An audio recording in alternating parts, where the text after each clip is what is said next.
And Yusuf, why don't I hand it over to you? Hi, everyone. Thank you so much for coming.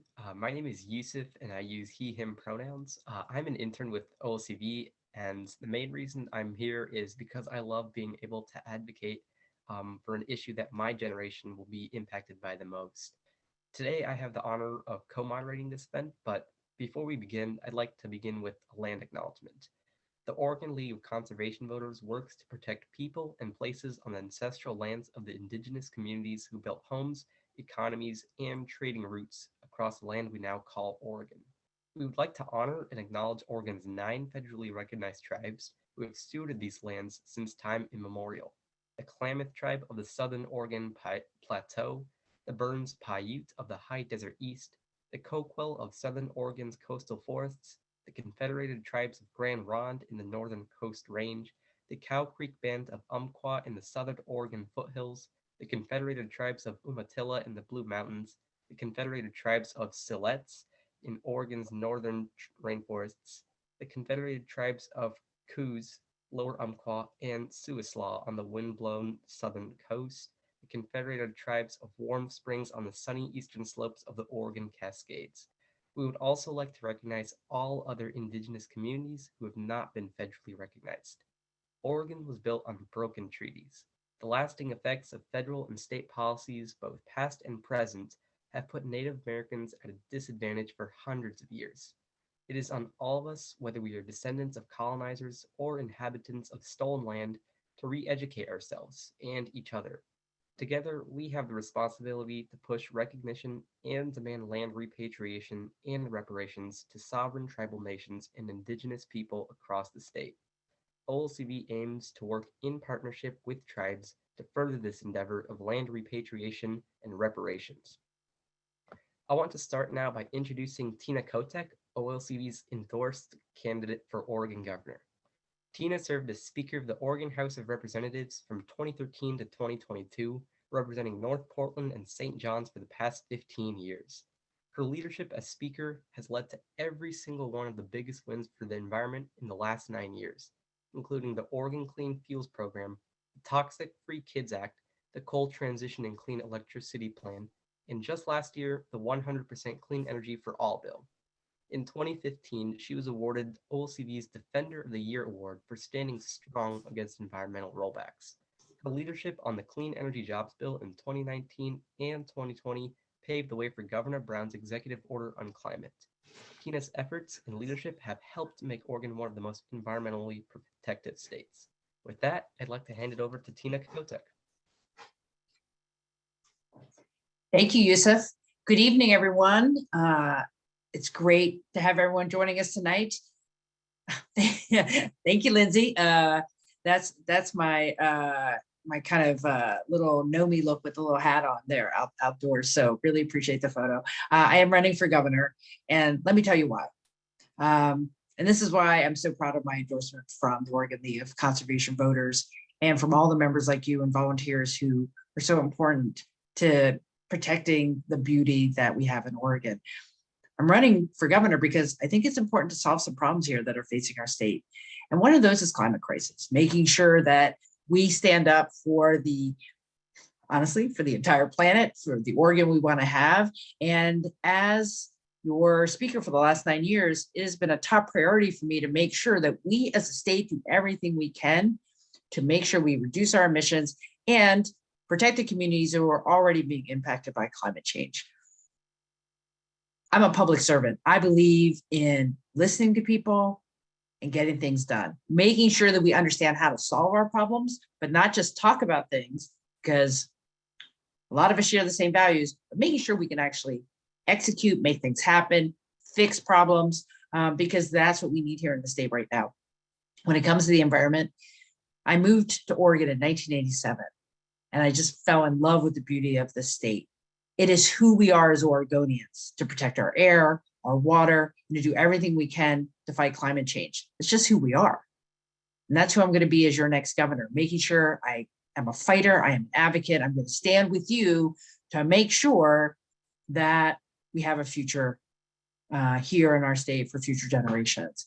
And whether it's fighting our, making sure we can end homelessness and fight our housing crisis, to making sure people have access to mental health and addiction services, to fighting climate change. I'm going to be the governor that gets things done, and I can only do that with you. And so thank you so much for the endorsement, OLCV. And I know there's some questions going on tonight, but I have to like the initial questions here about, I have to be very careful where I talk about my favorite place in Oregon, because then I don't want to offend anyone. There are so many beautiful places in Oregon, but I will say that if I had my pick, send me to the coast. Any place on the coast is my favorite place. So, so with that, Yusuf, are you in charge of questions?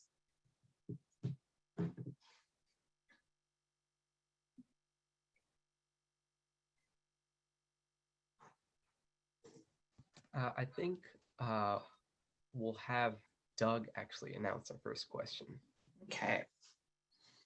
Okay. We have the first question asker is Jim Gradeville. Oh, yeah, hi, great. Yeah, Jim Gradeville. I live in Southeast Portland.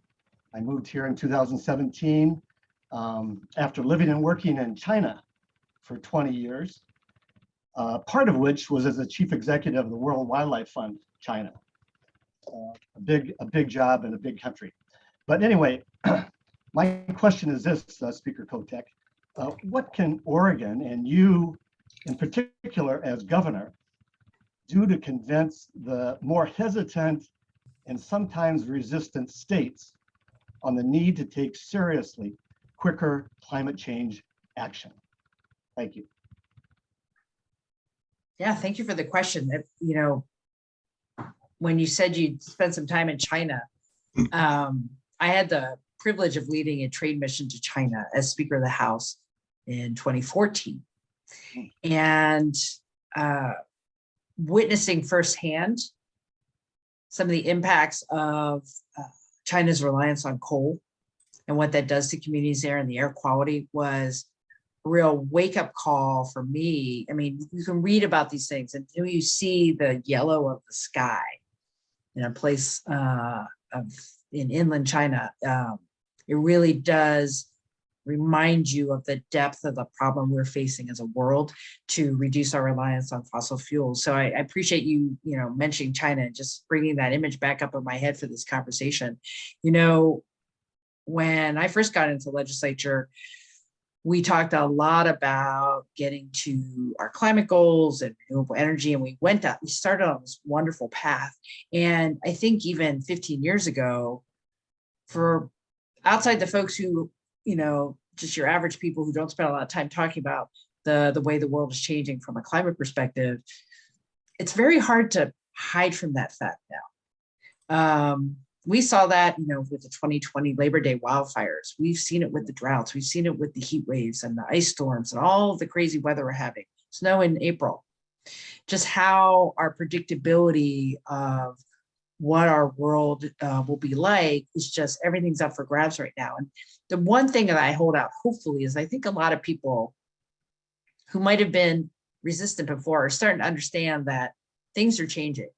And I think our biggest challenge is making sure that we can understand, turn that awareness into hope, turn that awareness into, no, there are things we can do about this. We can stop it from getting worse. We can do these things, and the technology is there. And it's just a matter of us really doing individually what we can do. And then as a system, as states and other states, creating the public policy that moves us quicker there. So the question about urgency, as governor, having those hard conversations face to face with governors in other states, people who care, even if we're not in the same political space, they care about the future. They care about the people in their states. Having those hard conversations about, we really have to figure this out together. And how do we do it together? How can we make this economically beneficial for communities, but also do the right thing for the environment when it comes to climate action? Certainly, it's very helpful to have a supportive federal administration. I think we lost time under the Trump administration and our ability to get ahead of the problem. And this next decade is so important. So I'm not going to let up. I don't know if you saw the conversation today in OPB. There was a story, a bit of a profile, and I was thinking about some of the comments in there.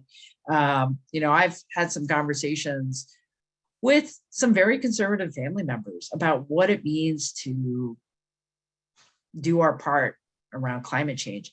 One-on-one conversations are how you make the world different. That's how you move people to new ideas and new ways of doing things.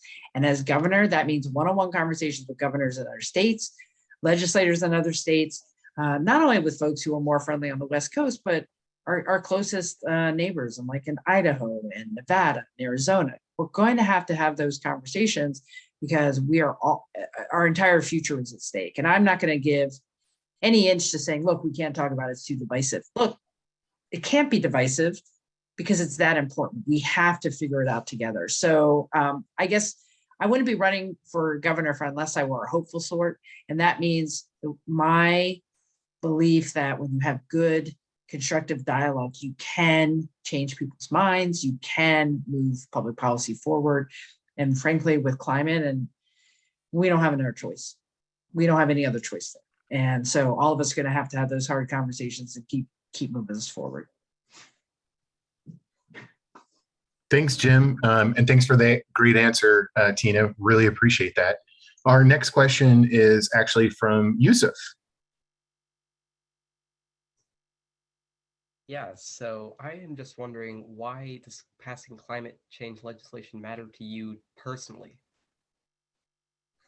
Yeah, thank you for the question, Yusuf. It comes down to this for me as a person of faith. I fundamentally believe that I have a moral responsibility to be a strong steward for the world that we've been given, the planet that sustains us, that supports us, enables us to live. We each have a role to play there. And that means how we approach wildlife. It means how we maintain our clean air and water. And it means what we do for the future, which is reducing our carbon emissions so we don't see the kind of climate change that we know is coming. And it's a very personal thing for me, and because that's just who I am as a person, because I truly believe that we have been given something that it is our job as human beings to make sure we don't ruin it. And I was really blessed growing up with parents who, we lived in a suburban part of Pennsylvania. They grew up in New Jersey. But, my dad was, he was into organic farming before it was a thing. My mom was a recycler before it was a thing. They understood what it meant to be good stewards of the world around them. And that's something I inherited from them in addition to my faith. So I think, and I think there are a lot of Oregonians who feel the same way I do. And we live in a very blessed place. So let's do everything we can to keep it that way. Thank you. Thanks for that, Yusuf and Tina. Next question is from Kelly Morehouse. Hello. Let's see if my camera is on. Am I on? Yes, I am. Hello. Hello, Tina. Thank you for being here tonight with us. Appreciate that. My question is, and I'm listening to some of your other answers. You partially answered it already, but if you'd speak on what will you do to keep environmental needs and concerns moving forward? You already talked about policies, which was one of the, in quotations, policies, less emissions, things like that. Yeah, well, thank you for the question. I'll go into a little bit more depth only because I think there are a lot of different tools at the disposal of a governor to make sure that you're directing and helping move the state in a certain direction. When it comes to our environmental protections, first of all, the next governor has to make sure we protect the progress we've made. Whether that's what happened in recently with the private forest accord between conservationists and the timber industry to upgrade our Forest Practices Act, whether it's the executive order that's put into place, our climate action program in the state. The next governor will either keep that going or undo that. Protecting what we have is super important, whether that's the Clean Fuels Standard, the Clean Fuels Program, or what we're trying to do with Cleaner Air Oregon around point source pollution. There are so many things that over the years, with good, hard, constructive work we've put into place, and we need to maintain that. As governor, I think who I appoint to boards and commissions is really important. There's a slew of advisory committees and boards that direct a lot of our policy to the state, including our natural resource policy and our environmental laws and regulations. It's important that the folks who are appointed have the goal of maintaining what we've done in terms of protecting the environment.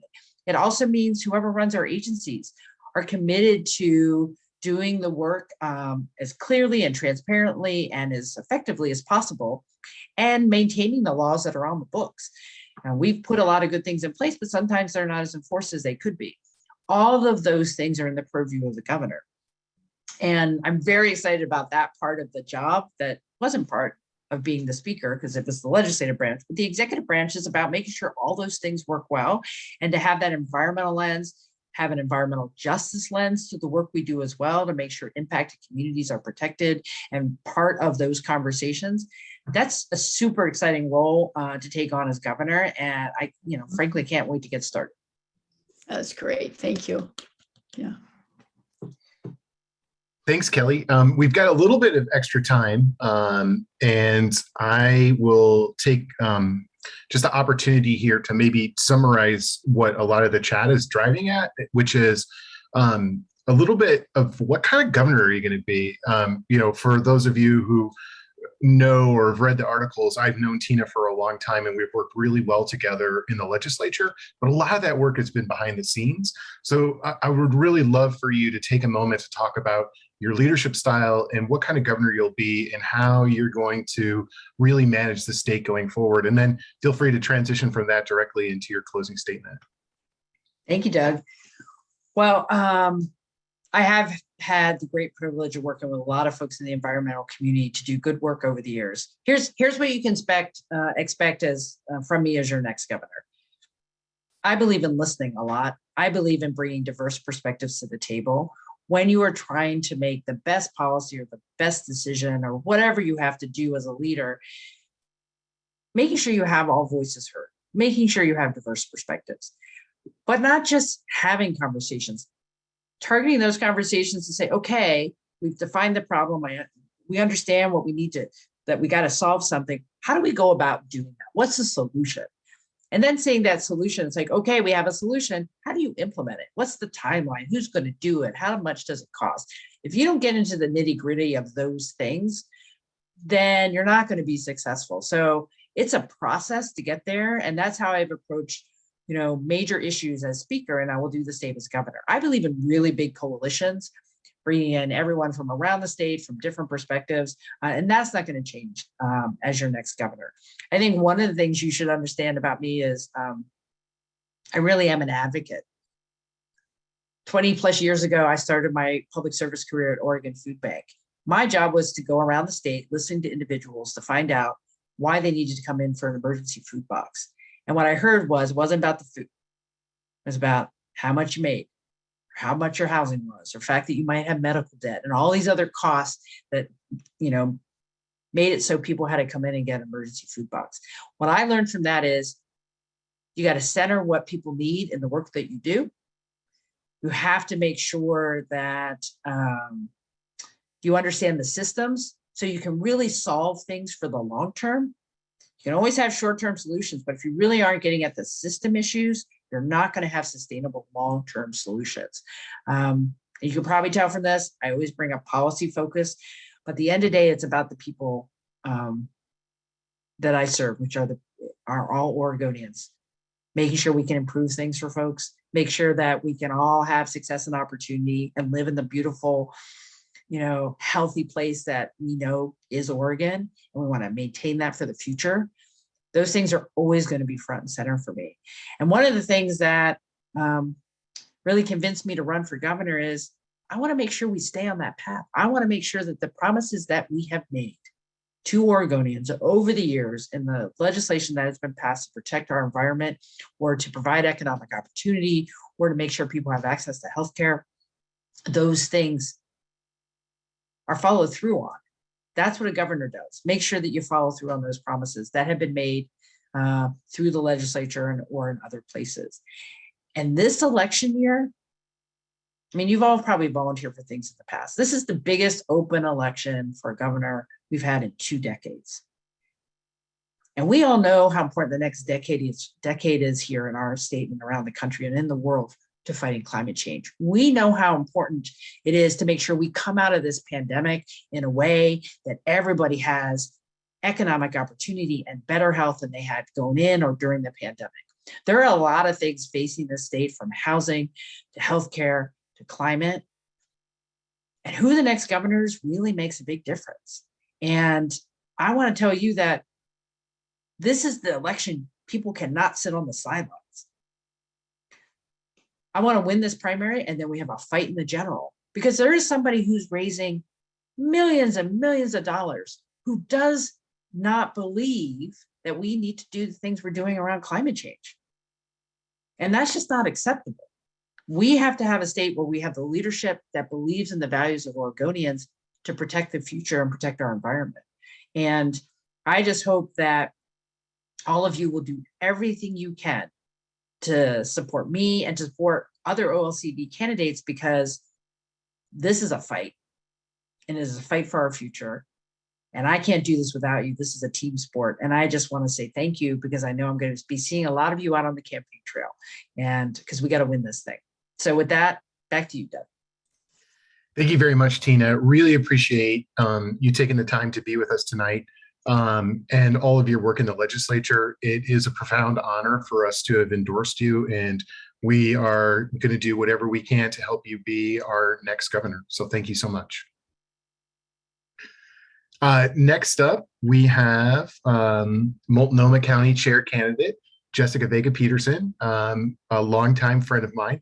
Many of you may not know that Jessica and I are both originally from Indiana and went to college together for a while at Indiana University.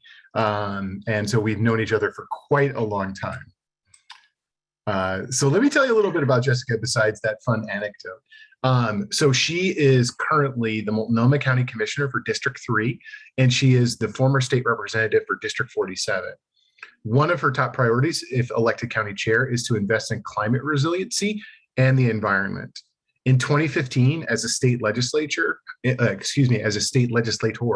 championed the passage of the groundbreaking Coal to Clean bill, a first of its kind law to transition off coal power, while doubling the state's commitment to clean electricity by 2040. She also, in a marathon session, carried the clean fuels legislation on the House floor, which will reduce the carbon intensity of transportation fuels sold in Oregon, and has already been incredibly successful in reducing our climate pollution. In 2016, the Sierra Club recognized her with a Distinguished Achievement Award for her efforts to reduce carbon emissions. As Multnomah County Commissioner, she led the county's 100 by 50 resolution, which commits the county to 100% clean energy by 2035 and 100% clean transportation and home heating energy by 2050. She also spearheaded passage of the county's environmental justice resolution, which commits the county to operating under the principles of environmental justice and meaningful stakeholder engagement. Finally, in 2018, she led a successful effort to put community pressure on TriMet to fully electrify their bus fleet. These efforts led to TriMet committing to a timeline for its conversion starting last year. And as a consequence, TriMet is now exclusively purchasing zero-emission vehicles. Please, everyone, welcome my friend and fellow Commissioner Jessica Vega Peterson. Thank you so much, Doug. It is so wonderful to be here, and I didn't know if you were going to bring out our long-standing Hoosier ties.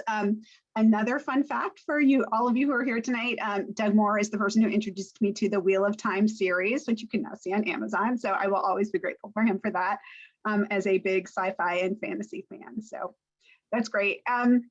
So thank you. It's been a great conversation so far. I'm so happy to be here. And I saw a lot of names of folks that I know in the participants, but there's a lot of folks that I do not know. So I'm so grateful to have this opportunity to introduce myself to you. I'm Jessica Vega Peterson. I use she, her pronouns. I'm going to start off by talking a little bit about where I come from, because I think that's a big part of why I do and how I do the work I do. When my husband and I got married 16 years ago, we bought a home in East Portland. And at the time, I was a technology project manager and my husband had a new small business. Our Hazelwood neighborhood was a neighborhood that we could afford, and it was where we knew we could become part of the community. For me personally, the fact that there were 3 places to buy tamales within walking distance was also a huge plus. And this is the house that we've been in ever since. And it's the same house, the same block, but it is a rapidly changing community. East Portland was once an unincorporated part of Multnomah County, and since then it has become a diverse, densely populated place of the city of Portland. And it is an area that's incredibly diverse. We have people from all over the world who are working hard to better their community, but a lot of times folks are just working hard to keep their heads above water. And as somebody who was in that district, and really wanted to fight for that district, I decided to run for office, and I ran my first campaign on sidewalks and on the dangerous speeds that people drive through my neighborhood. Community came together to support my first campaign. We had folks who had never been in politics before come together to fight for somebody who they knew was going to be a champion, was going to fight for them and their needs in East County. And together we got sidewalks, and we got a whole lot more for the people of East Portland. And that power building approach, I've brought that to every single issue that I've tackled, both at the state legislative level and on the county commission. In Salem, when I was elected as the first Latina to serve in the Oregon House, I championed initiatives to bring paid sick leave to every Oregon worker, for retirement security that would ensure that fewer people, particularly women, would face poverty as they age, to raise the minimum wage in Oregon. And I have to say, I'm so proud to be to sharing the stage tonight with Tina Kotek, the virtual stage, because she was such a great speaker as we were getting all of those amazing things done. As chair of the House Energy and Environment Committee, I did champion the bill to make our Clean Fuels program permanent and help pass the first in the nation coal to clean legislation to get coal out of our energy mix. At Multnomah County, a priority of mine has always been to work to ensure that we have cleaner air and a clear commitment to renewable energy. And I have worked with neighborhood associations, with small businesses, with schools to successfully site new shelters and supportive services in my district. I have fought at the county to get better COVID response and resources for our BIPAC community most impacted by our pandemic. And I led the fight for Preschool for All, which is an investment in quality early childhood education for our children and workers that is going to have generational impact. And I think right now, whether you're talking about the state level, whether you're talking about the county level, right now we are at this important inflection point. And from our housing and houselessness crisis to combating climate change, to increasing community safety and addressing systemic racism, we need comprehensive solutions to address the urgency of the issues before us. And we need leaders. We need proven leaders in these times when we face these unprecedented challenges. And I believe that she should feel like your advocate, no matter who you are or what part of Multnomah County you come from. And I'm here tonight because I have the experience, the track record of accomplishment, and the vision to meet this moment and lead Multnomah County in the right direction. So I'm looking forward to our conversation this evening, and I am so grateful to again be partnered with OLCV to have your support in this campaign as we take on these problems for the future. Thank you so much for that, Jessica. I really appreciate that. I really wanted to mention something here that I thought was fantastic. Michael Hall in the chat noted your work on leaf blowers and Quiet Clean PDX. Do you want to expand a little bit about that? Because I think that's really an interesting program, and I think a lot of people in Multnomah County really would appreciate knowing a little bit more. Oh yeah, absolutely. And Michael, thank you so much for joining tonight. Michael's been, and everyone at Quiet Clean PDX have been such strong advocates over the last few years to get gas-powered leaf blowers,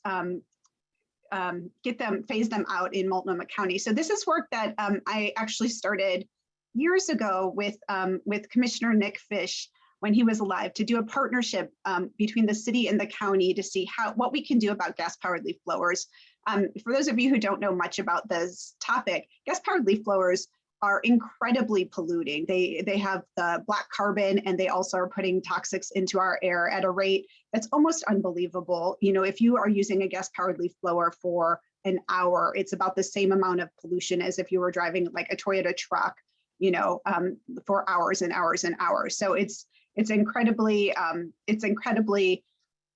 damaging to our environment. And you think of the people who are using these gas-powered leaf blowers and the impact on their health as well. So we are taking on this work to look at how we can phase them out of Multnomah County and the city of Portland. I'm proud to be working with Commissioner Carmen Rubio on this. And we are putting together, we've already started the work group that is looking at this policy and looking at the things that we can do to phase this out. We have our second meeting, I think, happening a little bit later this month. But we know that this is one of those things that, especially at the local level, we can do to make a difference for our community, make a difference for our local air quality, and really improve the lives of workers and people in Multnomah County. That's fantastic. Thank you for your work on that. Switching gears a little bit, I wanted to just ask, as you think about your work as county chair, what single action would be at the top of your list to reduce greenhouse gas emissions? Yeah, you know, I mean, we talk about climate change, we talk about the climate crisis, and it really is an existential threat. And I would say that ending our reliance on fossil fuels is one of the most important tasks that we face, not just at the county level, but at every single level of government.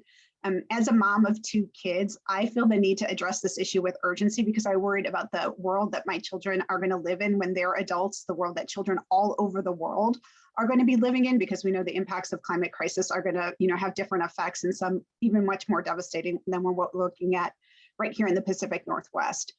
So as county chair, I am going to work to radically speed up our transitions away from fossil fuels, and with the authority that I have as the county commissioner, as a county chair. And I'm going to, and it's so important to me as in taking on this work that we have to take on the work with an equity lens that always keeps in mind the impacts to and the voices of the marginalized and BIPOC communities who are bearing the brunt of climate change. And we have to speed up this transition to fossil-free future on all fronts, because without, immediate action, Tina referred to the fact that, the federal administration makes a difference. With the Trump administration, we lost time that we don't have. And today we're seeing the impacts of deadly heat waves, of floods, of wildfires, of droughts. And we know that those are only going to intensify and grow more frequent. So, the impacts of what we've already pumped into the atmosphere is going to set off a cycle of warming that's only going to go worse and last longer if we don't change course immediately.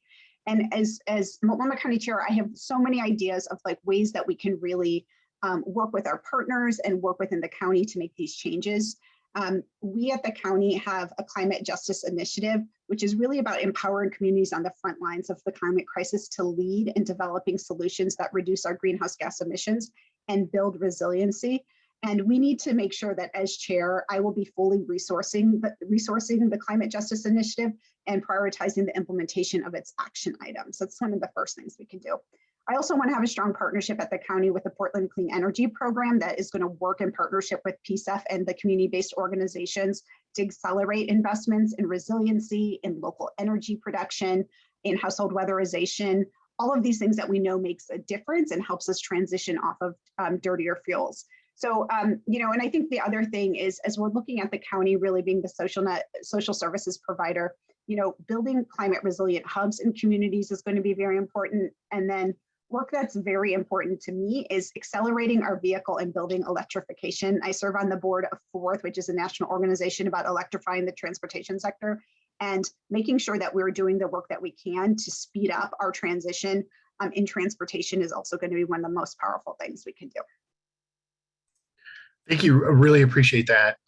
We're going to begin closing this out. I do want to just, as you think about your closing statement, if you can also just touch on how you can be a leader or put Multnomah County in a position of leadership to help drive the rest of the counties going forward. Do you have any thoughts on that, as well as your closing out here for the evening? Yeah, absolutely. And I know we're running short on time. There's so much to talk about, but I know there's other great people coming. One of the things that I've been involved in since I was first elected as a county commissioner is the Association of Oregon Counties. And this is an organization that is all 36 counties are represented, and we have very big differences. We have Multnomah County, which has about 880,000 people, to the smallest county, Wheeler, which has about 1,000 people, right? So there are big differences. And for me, it's important that we build ties between our communities. And that's why I got involved in this work. Just because I was leaving the state legislative didn't mean that I wanted to stop working at the state level, because we are all in this together. And and I've had some wonderful conversations and developed some really great friendships with county commissioners from all over the state, including rural parts of the state. And we have conversations about electric vehicles, and they are, they understand the importance, and they're excited about the ideas, but they're like, we don't have the infrastructure, or electric vehicles are not there where we can actually charge for the far distances that we have to go in Eastern Oregon and Southern Oregon. And so I think what I hear from them is that their concerns are that the investments that they're seeing to combat climate change aren't for them. And that's why I think the work that we do as county chair, as a county commissioner, is really to build the ties and to understand the issues that our neighbors are facing, so that we can really address those changes. And that is the way that I have worked for the past 18 years that I've been living in East Portland, that I've been working on these issues, definitely the past 10 years that I've been in elected office. My leadership always starts with a broad table that includes the communities that are most impacted by the issues at hand.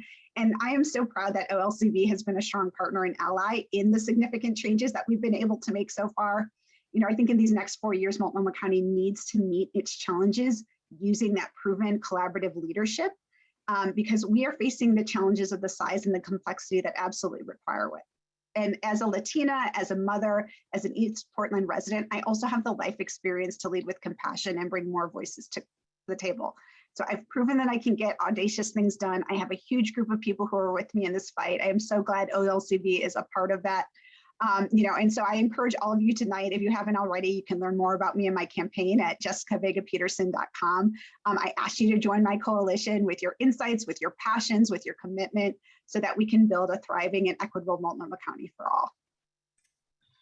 Thank you very much, Jessica. Really appreciate your candidacy, the work that you've done on behalf of climate and the environmental community, both in the legislature and at the county. And I look forward to continuing that relationship with you as chair. Thank you. All right, next, we're going to make a quick transition away from the county, from Multnomah County, to the Oregon legislature. We're going to hear from 5 climate champions who are running for the state legislature. And there are a lot more. I want to emphasize, we only had time to fit in 5. There are just a ton more folks who are really fantastic. We could be here for 3 or 4 hours if we had every single candidate who is good. So I really would encourage you to check out our full list of endorsements, and we'll put that in the chat again, so you can see where you are, who might be running, and some additional climate champions. So first up, we have Representative Winsby Campos, a Democrat who is running for Senate District 18 in Beaverton, South Washington County. Rep. Campos earned a 100% score from OLCV in our most recent scorecard. Welcome, Winsby. Thank you so much, Doug. It is a pleasure to be joining y'all this evening. My name is Winsby Campos. I use she, her pronouns. Current state legislator for the Aloha Beaverton area and House District 28, and running for State Senate District 18, Aloha Beaverton, a little bit of Hillsborough. I, few years ago, ran for the legislature on a pretty values-heavy campaign that talked about advocating for our most underserved, underrepresented communities, and our working class families. At the time that I first ran, I was working as a case manager for a transitional housing program that helped families experiencing houselessness get into housing.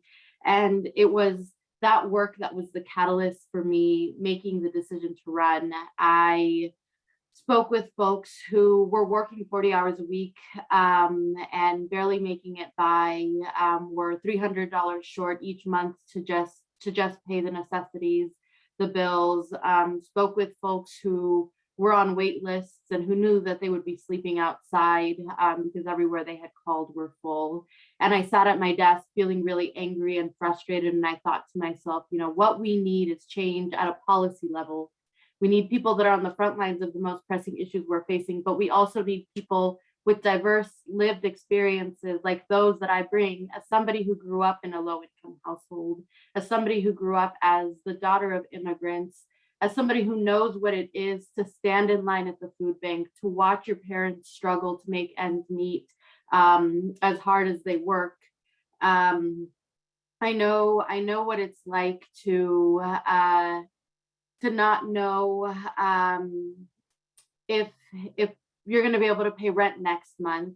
And so I've brought all of these experiences and perspectives to the legislature and the work that I've done and the things that I've advocated for that have included housing, healthcare, education, climate change.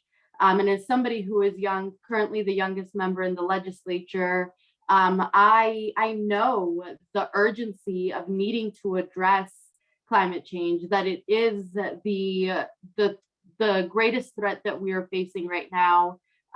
There were things that we had a large transportation omnibus bill that we voted on during the long legislative session that I could not bring myself to vote for because we didn't do enough to focus on climate change, to focus on things like working towards green transportation infrastructure. And I am proud to have supported things like healthy homes and making sure that we are doing what we can to advocate for the communities that we know are disproportionately impacted by the impacts of climate change. And I'm so grateful to have had the opportunity to work with OLCV during the session, and I'm proud to be endorsed by them during this campaign cycle. Thank you, Representative Campos. I really appreciate the work that you did in the legislature, and I really look forward to seeing you in the Senate and the great work that you can bring there. And also, thank you for running. It's always very difficult. Really appreciate you and the work that you do. Next up, we have a first-time candidate who I'm really excited about. This is Farah Chaichi, who is running for House District 35 in Beaverton. You know, something that's really special about Farah is the fact that she has been a very dedicated member of OLCV's Washington County Volunteer Leadership Committee for more than 6 years. That's really fantastic. We appreciate the fact that you have volunteered with us and now you're running for office, taking that activism to the next level. And if Farah is elected, she wants to work to pass transformative legislation to combat the climate crisis and protect basic human rights. With that, I'll hand it over to you, Farah. Thank you.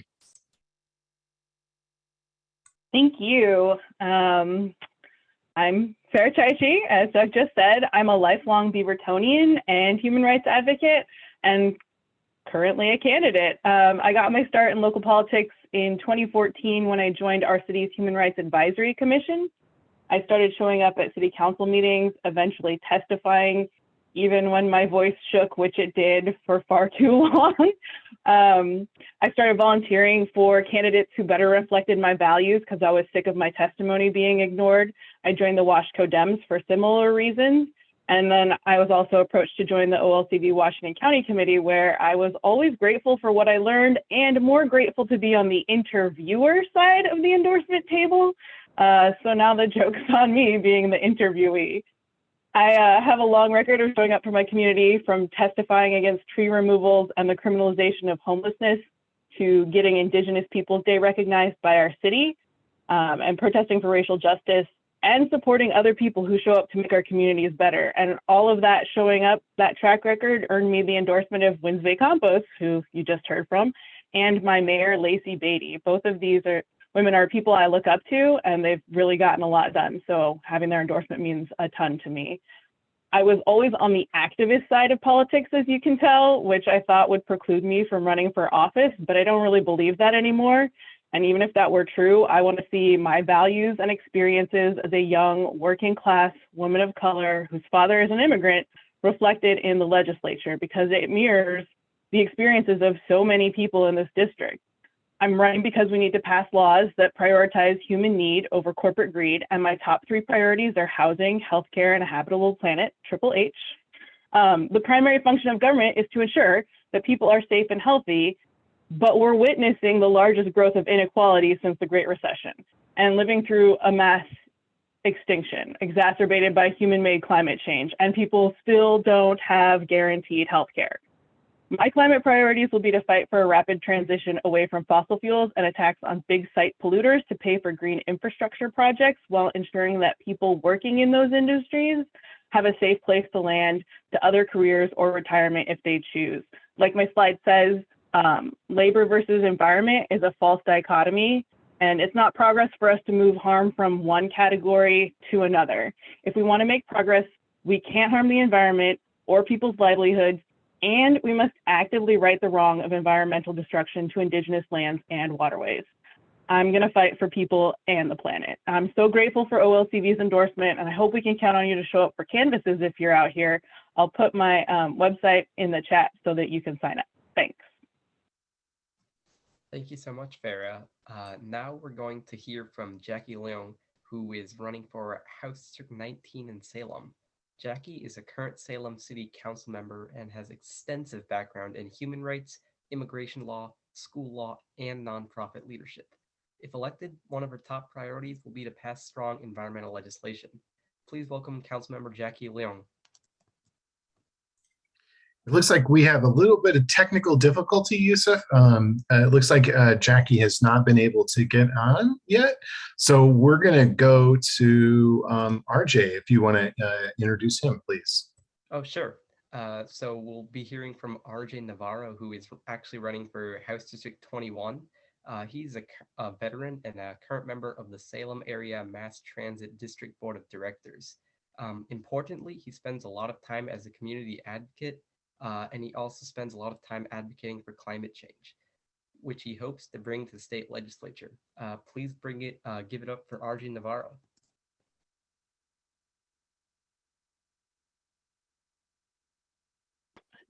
Sorry. This never happens. So hi, my name is Ramiro Navarro Jr., or RJ for short. I use he, him pronouns, and I'm running for state representative, House District 21. For those who aren't too familiar with my story, I'm a born and raised Kaiserite, graduated from McNary High School, and deployed to Iraq soon after having my firstborn. Returning from combat, I struggled with undiagnosed PTSD and turned to drugs and alcohol to cope with that trauma. I landed in prison because of that for 18 months, day for day, no good time, no work time, on my first felony charge for marijuana, which is legal now. I struggled with recidivism after being released because there are no opportunities for correction in our correctional system. I didn't start to recover until I was offered the opportunity outside of prison to enter into a justice reinvestment program. This was a housing first model that also paid for 3 months of college, and all I had to do was stay clean and sober. During that time, I experienced peer support for the first time on campus at the college in the Veterans Lounge. This is when people who have a similar lived experience come walk alongside another person to model how recovery is possible. And that's when I started my recovery and eventually got hired on at Chemeketa as the veterans representative while studying for business management on my GI Bill. A few years after leaving Chemeketa, I was offered the opportunity to design and manage a veterans peer support program through a local nonprofit that grew and ended up serving veterans at OSP, where I once resided, and at the Oregon State Hospital, also including individuals from all across the state. One of the most memorable accomplishments was our Recovery on the Water event that was recognized by the Oregon Department of Fish and Wildlife and the Oregon Department of Veterans Affairs for showing veterans how to practice self-care through kayaking on the Willamette, so they don't have to turn to drugs and alcohol to cope with their trauma. Because we tried our best to be as inclusive as possible, the city of Kaiser, where we hosted the event, is now looking at installing an ADA kayak launch for people with mobility issues like the veterans that we had to buddy lift in and out of their boats. A long story short, I'm running for state representative of House District 21 because I know that we have incarcerated people for addiction when what they really needed was mental health services. I know that there's more that we can be doing for our veterans who have to shoulder a heavy burden. And I know that preserving our environment so everyone can enjoy the therapeutic benefits of time in nature is vital to that. There's more work to be done for our veterans in our Oregon, which is why I've kept my boots laced and I'm ready to hit the ground running for communities as we move forward together, or como decimos en español, juntos adelante. Thank you for that fantastic story. Wow, that is awesome. I really appreciate that and really look forward to working with you in the state legislature. That's very exciting. Next up, we have somebody who I think many of you will know. He is currently the mayor of Milwaukee, Mark Gamba. He has been a longtime voice for climate activism, including organizing mayors to fight the climate crisis. And he's been one of the most outspoken elected officials in Oregon when it comes to climate change. And on the ground, he also led Milwaukee to pass a climate action plan in 2015. Mark, please welcome to the event. Thanks, Doug, and thank you, OLCV. It was a real honor to be endorsed by you all. I got into politics initially because of climate change. I was a National Geographic photographer for years, and I was seeing the effects of climate change 20 years before they were predicted to occur. And not being a millionaire, I couldn't run for president, so I ran for the Milwaukee City Council instead. I've served on that council now for 10 years, 7 as mayor. As Doug said, we passed one of the most aggressive climate action plans in the state, net zero electricity by 2030, net zero building energy by 2035, and carbon neutral by 2045 in all sectors. And we are well on our way to hitting those marks. Some of the things that we've done in addition to that is a major investment in our active transportation system. We are building out $52 million worth of bike and pedestrian infrastructure, which should make Milwaukee the most walkable and bikeable city in the state when we're done, and I believe the first ADA compliant city in the state. On top of that, we are 2 weeks away from passing a pretty aggressive tree code that will require developers to plant back and to preserve as many trees as possible on new development. It will also, in another code that's combined, we will be eliminating all of our racist zoning, single-family zoning areas, and every housing zone will be available for forms of housing like cottage clusters, fourplexes, townhomes that are not only more energy efficient, more sustainable, but they are also should be built by the market at a lower cost than typical housing. So, you know, it's trying to meet the vision that Milwaukee set under my leadership, the first line of which says in 2040, Milwaukee is a flourishing city that is entirely equitable, delightfully livable, and completely sustainable.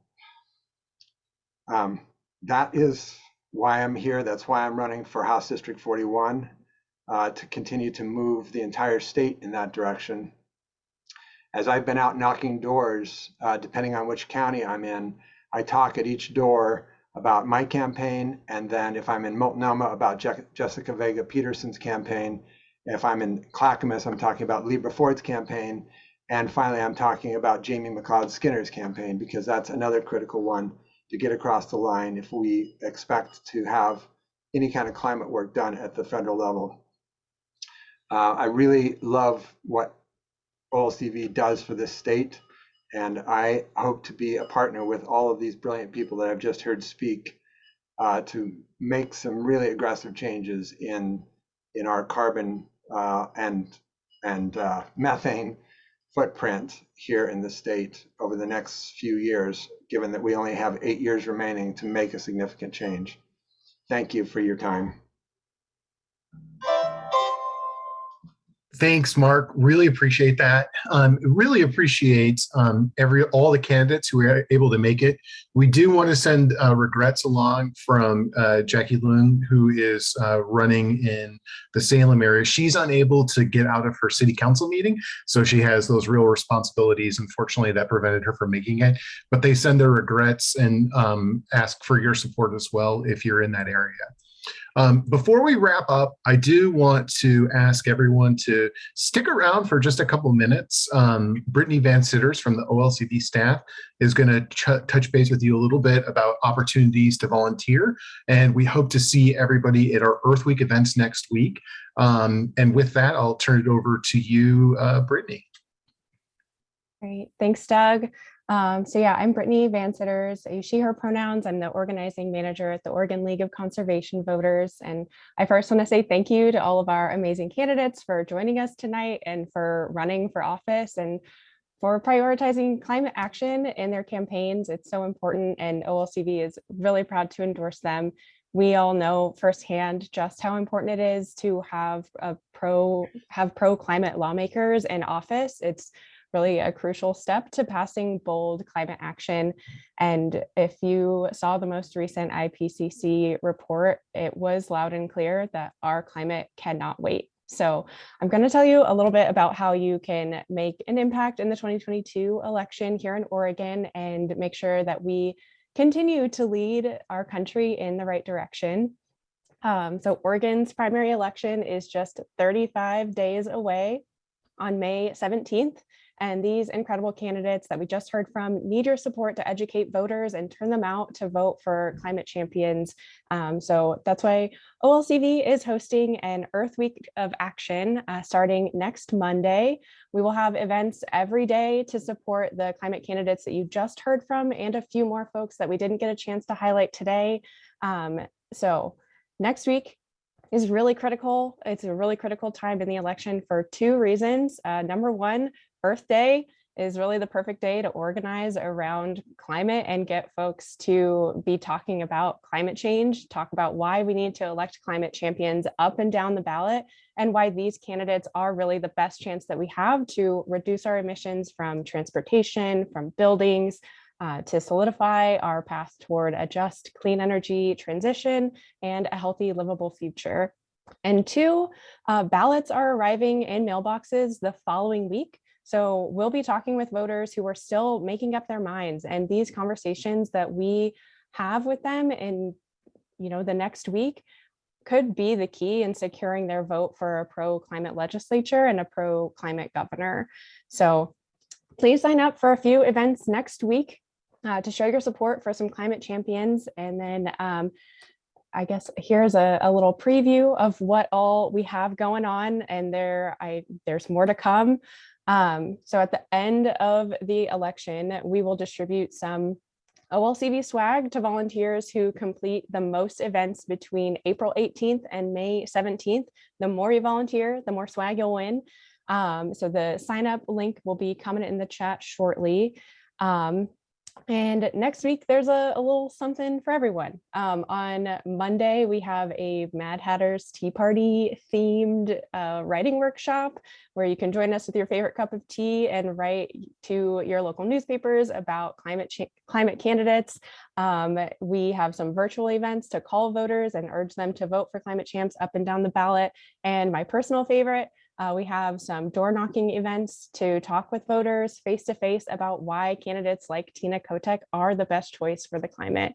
And while I'd love for everyone to sign up for as many events as possible, I would suggest choosing the candidate that you felt the most drawn to tonight, or the race that you feel most connected to, because maybe you live there, or you live nearby, or you share a similar story, or wherever you feel like you can make the biggest impact. I will say, if you're having trouble choosing, Tina Kotek is OLCV's #1 priority this primary election.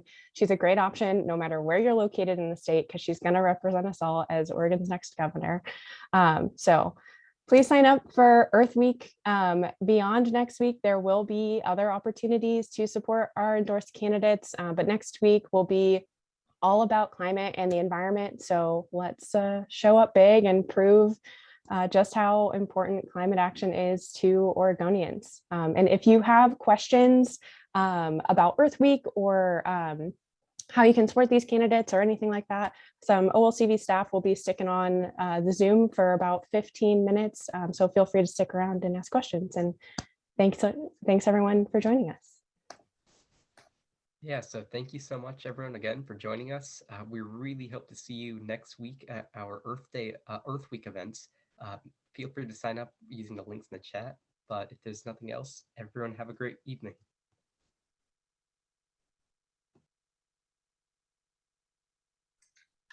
Thanks everyone for joining and all the candidates for being here. We really appreciate all the support. And we will, as Brittany said, stick around for a little bit to answer any questions and hopefully take a bunch of signups. That'd be awesome.